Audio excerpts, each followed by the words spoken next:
Everyone in the apartment complex where I lived knew who Ugly was. Ugly was the resident tomcat.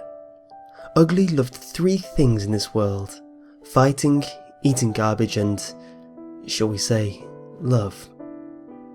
The combination of these things, combined with a life spent outside, had their effect on Ugly.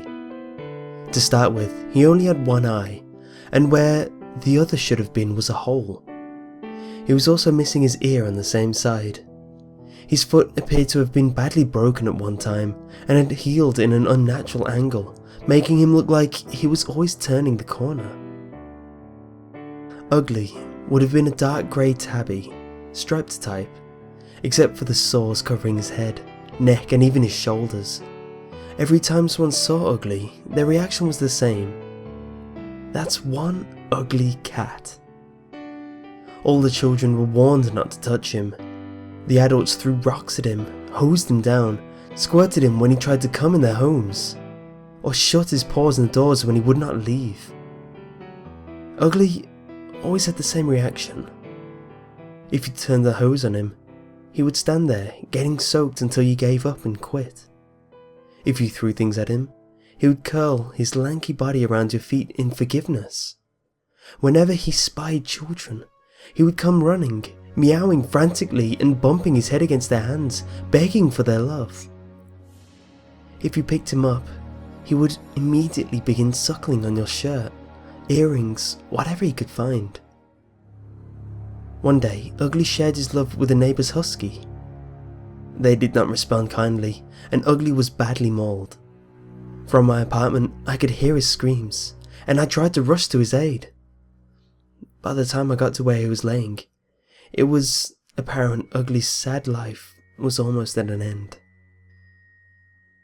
Ugly lay in a wet circle, his back legs and lower back twisted grossly out of shape. A gaping tear in the white strip of that fur ran down his front. As I picked him up and tried to carry him home, I could hear him wheezing and gasping. I could feel him struggling. I must be hurting him terribly, I thought. Then I felt a familiar tugging, sucking sensation in my ear. Ugly, in so much pain, suffering and obviously dying, was trying to suckle my ear. I pulled him closer to me, and he bumped the palm of my hand with his head.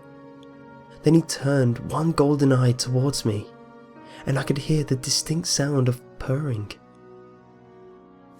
Even in the greatest pain, that ugly, battle-scarred cat was asking only for a little affection, perhaps some compassion.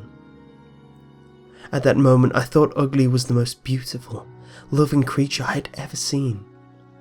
Never once did he try to bite or scratch me, try to get away from me or struggle in any way.